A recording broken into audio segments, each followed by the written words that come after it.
बिस्मिल्लाहिर्रहमानिर्रहीम। अस्सलाम वालेकुम दोस्तों, मैं हूं ताज़ीम अहमद और आप देख रहे हैं how expert YouTube channel. Sindh police constable test preparation के हवाले से रीजनिंग एप्टीट्यूड का आज पार्ट 7 डिस्कस करने जा रहे हैं। इससे पहले अगर आपने पार्ट 1 से पार्ट 6 तक वीडियो नहीं देखी तो लिंक इस वीडियो के डिस्क्रिप्शन में मौजूद है, वहाँ से जाकर उन वीडियोज़ को भी देख सकते हैं।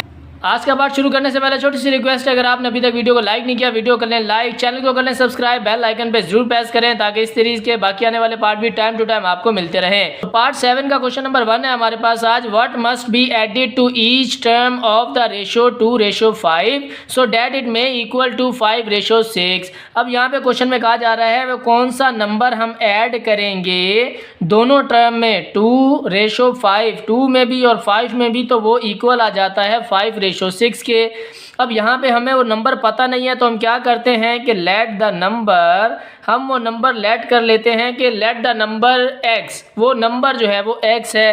अब क्या करना है, इस रेशो में ऐड करना है, ऐड कर लेते हैं। 2:5 को हम किस फॉर्म में लिख सकते हैं, 2/5 भी लिख सकते हैं।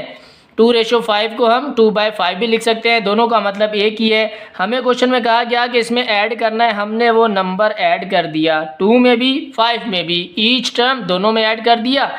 फिर कहा जा रहा है इट मे इक्वल टू, अब ये इक्वल आ गया किसके, 5:6 के। 5:6 को हम 5/6 भी लिख सकते हैं। ठीक है जी, ये हमारे पास आ गई इक्वेशन। जल्दी से इसको कर लेते हैं सॉल्व।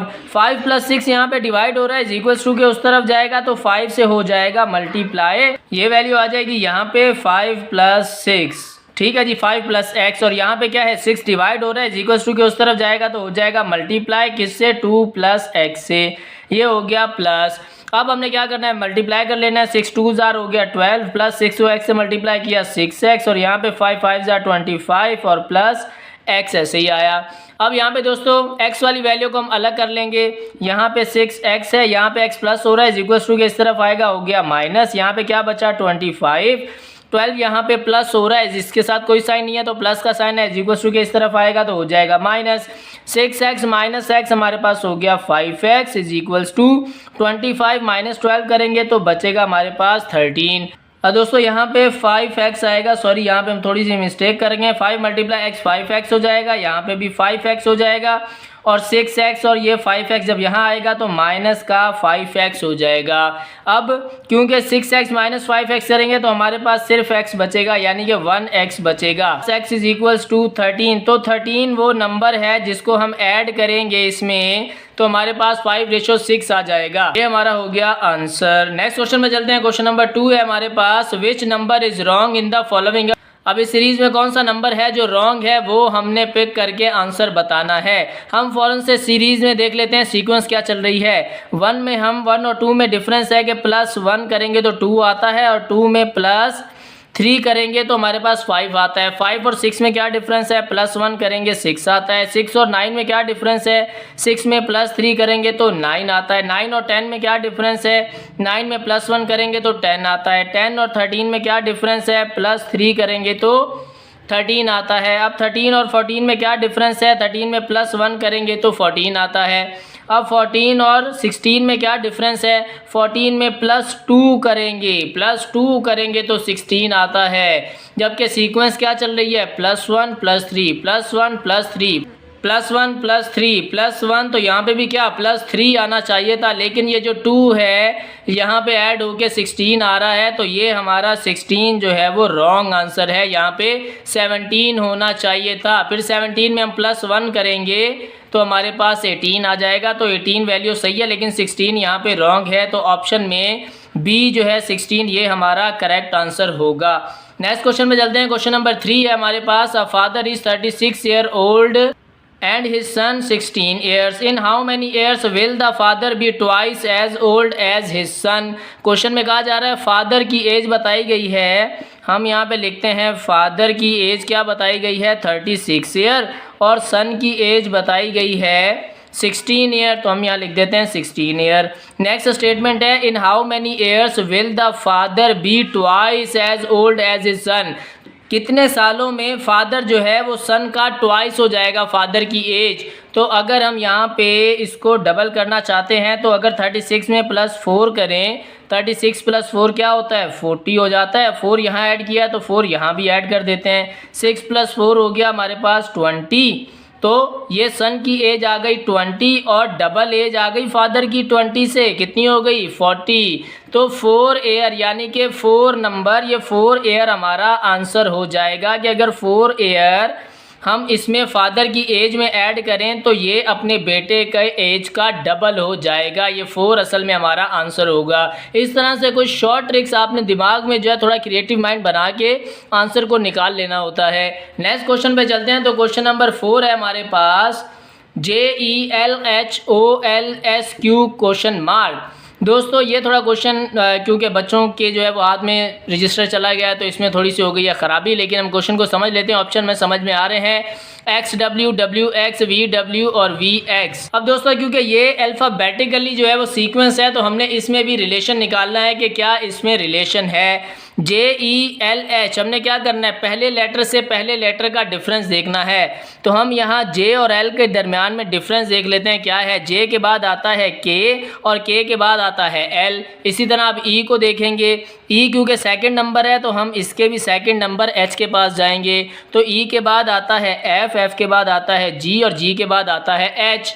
ठीक है जी, ये दोनों तो सॉल्व हो गए। अब नेक्स्ट पे चलते हैं। पहला लेटर है L और इसके पहले लेटर के पास जाएगा। अब L और O के दरमियान में क्या डिफरेंस है, L के बाद आता है M, M के बाद आता है N, N के बाद आता है O। अब दूसरी वैल्यू ले लेते हैं ये H को, H के बाद आता है I, I के बाद आता है J, J के बाद आता है K और K के बाद आता है L। ठीक है जी, अब नेक्स्ट पे चलते हैं। O के बाद आता है P, P के बाद आता है Q, Q के बाद आता है R और R के बाद आता है S। ठीक है जी, अब L को ले लेते हैं हम दूसरी वैल्यू के साथ। L के बाद क्या आता है दोस्तों, M आता है, M के बाद N आता है, N के बाद O आता है, O के बाद P आता है, P के बाद आता है Q। अब नेक्स्ट वैल्यू हमने बतानी है कि क्या आएगा।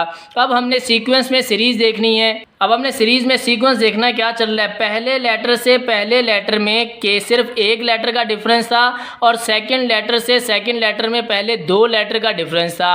अब इसके बाद जब वैल्यू आगे बढ़ी तो पहले लेटर से पहले लेटर तक एक के बाद फिर अगली वैल्यू में 2 अल्फ़ाबेट बढ़े हैं। फिर इसके बाद अगली वैल्यू में पहले से पहले तक 3 लेटर बढ़े हैं। तो अब अगली वैल्यू जो आएगी उसमें कितने 4 लेटर बढ़ेंगे, बिल्कुल बढ़ेंगे। S के बाद आता है दोस्तों T, T के बाद आता है U, U के बाद आता है V और V के बाद आता है W। 4 लेटर हो गए, 1 2 3 और यहाँ पे 4। अब W के बाद क्या आता है, W के बाद आता है X। ठीक है जी, ये ऊपर वाला तो हमने सॉल्व कर लिया। अब नीचे वाले पे चलते हैं। पहले दोनों लेटर के दरमियान 2 लेटर का डिफरेंस है। नेक्स्ट पे जो है वो 3 लेटर का डिफरेंस है। उसके बाद जो है वो 4 लेटर का डिफरेंस है। अब हमने अगली वैल्यू लिखनी है तो 4 के बाद कितने लेटर आएंगे, 5 लेटर आएंगे, बिल्कुल आएंगे।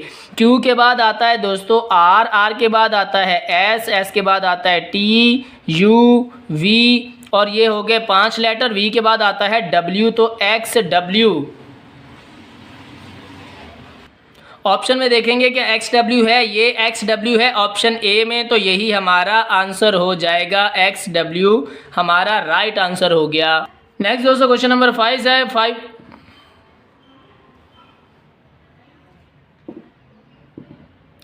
नेक्स्ट दोस्तों क्वेश्चन नंबर 5 है कंप्लीट द फॉलोइंग सीरीज़। ये हमें एक सीरीज़ दी गई है, इसको हमने कंप्लीट करना है। ABC पहले देखें, पहले लेटर जो है वो अल्फ़ाबेटिकली हैं और दूसरे जो है वो न्यूमेरिकल हैं। अब हमने क्या करना है, पहले अल्फ़ाबेटिकल देखना है। ABC सीक्वेंस ही चल रहा है तो यहाँ पे C के बाद आ जाएगा D। और 3 और 4 में क्या डिफरेंस है, 12 में 3 और 12 में डिफरेंस है कि 3 × 4 करें तो 12 आता है और 12 × 4 करें तो 48 आता है। अब 48 × 4 करेंगे तो हमारे पास ये वैल्यू आ जाएगी। 8 4 ज़ार हो जाएगा 32, तो 2 यहाँ आया, 3 हमने कर दिया कैरी। 4 4 ज़ार 16, 16 + 3 करेंगे तो ये आ जाएगा 19। D 192 ये हमारा हो जाएगा आंसर। सिंपल। नेक्स्ट क्वेश्चन में बढ़ने से पहले छोटी सी रिक्वेस्ट, अगर आपने अभी तक वीडियो को लाइक नहीं किया, वीडियो कर लें लाइक, चैनल को कर लें सब्सक्राइब, बेल आइकन पे जरूर प्रेस करें ताकि इस तरह की इंफॉर्मेटिव वीडियो हम आपके लिए लाते रहें। नेक्स्ट क्वेश्चन नंबर 6 है दोस्तों, a father tell his son I was your present age when you were born. If the father is 58 now, how old will be the boy 5 year later या after? later का मतलब दोस्तों after भी होता है। Question में कहा जा रहा है एक फादर अपने बेटे से कहता है कि मैं आपकी प्रेजेंट एज का था जब आप पैदा हुए थे। If the father is 58 now, अगर फादर की एज अभी 58 है तो how old will be the boy 5 years later. तो हम लेट कर लेते हैं कि लेट द सन एज, के सन की एज जो है वो x है और फादर की एज जो है वो 2x है, क्योंकि फादर उस वक्त 2 टाइम्स ज़्यादा होगा। अभी जो फादर की एज है वो सन की एज से 2 टाइम्स ज़्यादा होगी, यानी कि फादर की एज अगर 2x है तो सन की एज क्या होगी, उसका हाफ होगी। तो अभी फादर की एज 2x इसके बराबर है 58 के। अभी फादर की एज है 58, तो 58 का हाफ जो है वो सन की एज हो जाएगी, क्योंकि फादर जो है वो इसकी एज का अभी डबल है। जब वो पैदा हुआ था तो वो इतनी एज का था, अभी पता चल जाएगा। 58 को हम कर लेंगे डिवाइडेड बाय 2, यानी कि 58 का हाफ कर लेंगे। 2 1s are 2, 2 2s are 4, 1 carry 18 हो गया, 2 9s are 18। तो सन की एज जो है वो है 29। अभी जो सन की एज है वो 29 है, लेकिन फादर की एज जो है वो उससे डबल है, 58 है। अब क्वेश्चन में कहा गया how old will be the boy after 5 years later. Boy की जो एज है वो 5 years के बाद क्या होगी। तो 29 हमारे पास है, हम क्या करते हैं 29 में +5 कर देते हैं।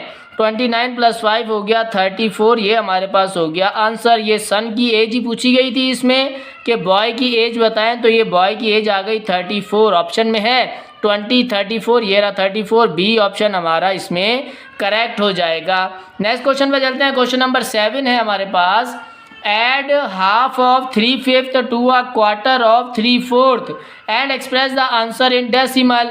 अभी निकाल लेते हैं, क्या कहा जा रहा है, ऐड हाफ ऑफ 3/5, हम लिखते हैं यहाँ पे हाफ, ऑफ की जगह आया मल्टीप्लाई और 3/5 है तो इसको लिख लेते हैं 3/5।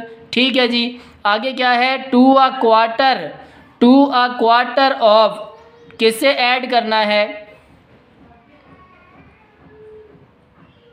हमने यहाँ पे करना है ऐड, तो यहाँ पे लिख देते हैं ऐड, क्योंकि कहा जा रहा है कि इसको ऐड करें टू किससे, इससे क्वार्टर ऑफ 3/4। हम लिख देते हैं यहाँ पे क्वार्टर दोस्तों 1/4 को क्वार्टर कहते हैं। ऑफ की जगह क्या आया मल्टीप्लाई और आगे है 3/4, हमने यहाँ पे लिख दिया 3/4।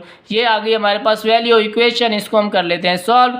न्यूमिनेटर को न्यूमिनेटर से मल्टीप्लाई करेंगे, 1 3s हो गया 3 और 2 5s हो गया 10, प्लस का साइन ऐसे ही आया। 1 × 3 हो गया 3 और 4 4s हो गया 16। अब दोस्तों हमने इसका डिनोमिनेटर कर लेना है सेम। डिनोमिनेटर सेम करने के लिए क्या करेंगे, एलसीएम लेंगे। 10 16, 2 5s 10, 2 8s 16। नेक्स्ट 2 5 ऐसे ही आया, 2 4s 8 और यहाँ से कर लेते हैं 4 को, 4 1s 4 यहाँ पे बचा 5, 5 1s 5, ये 2 2s 4, 4 4s हो गया 16 और 16 × 5 करेंगे तो हमारे पास आएगा 80। हम यहाँ पे लिख लेते हैं 80। अब हमने क्योंकि डिनोमिनेटर कर लिया है एक एलसीएम के ज़रिए, अब हमने न्यूमिनेटर को लिख लेना है। 10 के टेबल में 80 कितने टाइम आता है, 10 8s 80 होता है, तो इसके न्यूमिनेटर से 8 टाइम कर देंगे मल्टीप्लाई, न्यूमिनेटर को मल्टीप्लाई करना है। इसी तरह 16 के टेबल में 80 कितनी मरतबा आता है, 16 × 5 करते हैं तो 80 आता है, तो उस 5 को 16 के न्यूमिनेटर के साथ कर देते हैं मल्टीप्लाई। ठीक है जी। अब 8 3s हो गया 24 प्लस 3 5s हो गया 15। ये हमारे पास क्या वैल्यू आई, 24 + 15 किया तो आया 39 और डिवाइडेड बाय हो गया 80। क्वेश्चन में कहा गया express the answer in decimal, decimal में लाना, हम डेसिमल में ले आते हैं। बट नीचे वाली वैल्यू क्या आती है बाहर और अंदर वाली वैल्यू आती है अंदर। अब हमने इसको डिवाइड करना है, लेकिन बाहर वैल्यू है बड़ी, अंदर वैल्यू है छोटी। क्या करेंगे, पॉइंट लगाएंगे और 0 लिखेंगे। अब 80 का टेबल यहाँ तक पढ़ेंगे कि हमारे पास 390 आए। तो सबसे पहले 80 का मल्टीपल जो है हम 4 तक पढ़ लेते हैं। 4 0 जार 0, 8 4 जार 32, तो 320 होता है। तो हम करते हैं 8 4 जार 320, 0 में से 0 माइनस 0, 9 में से 2 माइनस, तो बचा हमारे पास 7। ठीक है जी। अब क्योंकि 70 भी फिर छोटा है और 80 बड़ा है, हम क्या करेंगे, दोबारा लगाएंगे 0 पॉइंट, तो हमने लिया हुआ है। अब 80 मल्टीप्लाई बाय कितने टाइम करेंगे, 8 टाइम्स कर लेते हैं। 8 0 जार 0, 8 8 जार हो गया 64, 640। 8 मल्टीप्लाई 8 कर ले, 80 मल्टीप्लाई 8 कर लिया, हमारे पास आ गया 640। 0 में से 0 माइनस और 7 में से 1 जो है वो यहाँ कैरी चला गया। 10 में से 4 माइनस 60, तो ये 60 हमारे पास रिमाइंडर बच गया। बस 2 वैल्यू तक हमारे पास यहाँ पे बहुत है आंसर के लिए। ये हमारा आ गया आंसर 0.48 डेसिमल में हमारा आंसर आ गया। नेक्स्ट क्वेश्चन पे चलते हैं। क्वेश्चन नंबर 8 है हमारे पास, in the series 357, 366, 369 what will be the 10th term. दोस्तों ये अर्थमेटिक प्रोग्रेशन का क्वेश्चन है। इस तरह के क्वेश्चन बहुत बार एग्जाम में रिपीट होते हैं। यहाँ पे 10th टर्म दी हुई है, आपको 7th term, 6th term, 4th term, any term पूछ सकता है, तो आपको पता होना चाहिए। ये अर्थमेटिक एक प्रोग्रेशन है और इसमें डिफरेंस क्या है, इसमें इसको सॉल्व कैसे करना है, इसके लिए है फॉर्मूला हमारे पास। अर्थमेटिक प्रोग्रेशन का यहाँ पे मैं लिख भी देता हूँ आपको कि अर्थमेटिक प्रोग्रेशन का फॉर्मूला, अर्थमेटिक प्रोग्रेशन का फॉर्मूला है हमारे पास कि a plus n minus 1:d। ए दोस्तों पहली वैल्यू होती है प्लस, और नंबर कौन सा होता है, वो टर्म जो आपने मालूम करनी है। 10th टर्म हमने मालूम करनी है, तो ये n की जगह आ जाएगा। और ये क्या है, डिफरेंस, इसके साथ ब्रैकेट के साथ मल्टीप्लाई होगा। डिफरेंस क्या है इस सीरीज में, जो डिफरेंस है ये है 357, ये है 363। तो इन दोनों में डिफरेंस क्या है, +6 करेंगे, 357 में +6 करेंगे तो 363 आता है। इसी तरह 363 में +6 करेंगे तो 369 आएगा। ये 6 जो है ये हमारा यहाँ पे आ जाता है डिफरेंस। अब हम इस वैल्यू में, इस फॉर्मूले में वैल्यू पुट कर लेते हैं अपनी आसानी के लिए। जल्दी से ये फॉर्मूला हम लिख लेते हैं यहाँ पे, a plus n minus 1:d। और a पहली वैल्यू क्या है हमारे पास 357, इसको ऐसे ही लिखा, प्लस n कौन सी टर्म हमने मालूम करनी है, 10th टर्म मालूम करनी है, ये लिखा हमने 10 और -1 ऐसे ही आया। और डिफरेंस कितना है, डिफरेंस है 6 हमारे पास, तो यहाँ पे लिख देंगे 6। ठीक है जी। अब यहाँ पे सॉरी प्लस का साइन भी आएगा, हमने लिखा 357 ऐसे ही, प्लस और 10 - 1 करेंगे तो क्या आता है, ये आता है 9, और ये मल्टीप्लाई 6 ऐसे ही आया। 357 प्लस 9 6 जार हो गया दोस्तों 54। और इसको हमने सॉल्व कर लेना है, दोनों को कर लेना है प्लस। 7 + 4 हो गया हमारे पास 11, और 1 कैरी चला गया 5 के पास। 1 + 5 6, और 6 + 5 हो गया 11। 1 यहाँ आ गया और 1 बचा, 1 हो गया ऊपर कैरी। अब क्योंकि यहाँ पे तीसरी वैल्यू नहीं है तो इसी को लिख लेंगे, 1 + 3 हो गया 4, और 4 11 जो है ये हमारा हो गया आंसर। क्या ऑप्शन में है 405, ये ऑप्शन बी में हमारे पास 411 ऑप्शन है, तो ये हमारा आंसर हो जाएगा। नेक्स्ट क्वेश्चन पे चलते हैं। क्वेश्चन नंबर 9 है हमारे पास, if the 3rd day of the month is Tuesday, which of the following would be the 4th day before the 27th day of that month. ये दोस्तों एक क्वेश्चन है जो कि जो है डेज के रिलेटेड है। ये हमारे एक स्टूडेंट ने हमें जो है सेंड किया था, और वो क्वेश्चन उनको करने में प्रॉब्लम हो रही थी, तो इसलिए इस क्वेश्चन को भी हमने आज की वीडियो में ऐड किया है। If 3rd day of the month is Tuesday, question में कहा जा रहा है कि एक मंथ है उसका जो तीसरा दिन है, 3rd डे जो है उसको आ रहा है ट्यूसडे। और आगे स्टेटमेंट क्या है, अब कौन सा दिन आएगा 4th day before the 27th day of that month, उस महीने के 27th डे जो है 27 डेट जो होगी उससे 4 दिन पहले कौन सा दिन होगा। तो सबसे पहले हम क्या करेंगे, 27 को हमने यहाँ लिख लेते हैं नीचे। 27 डेट आ गई हमारे पास। क्वेश्चन में पूछा जा रहा है 4 दिन पहले, 4th डे बिफोर द 27, तो 27 में 4 दिन पहले बताना है। 27 में हम चले जाते हैं -4, तो ये हमारे पास बन जाएगा 23, यानी कि 23rd तारीख जो है 23rd है, 23 तारीख को हमने बताना है कौन सा दिन आएगा।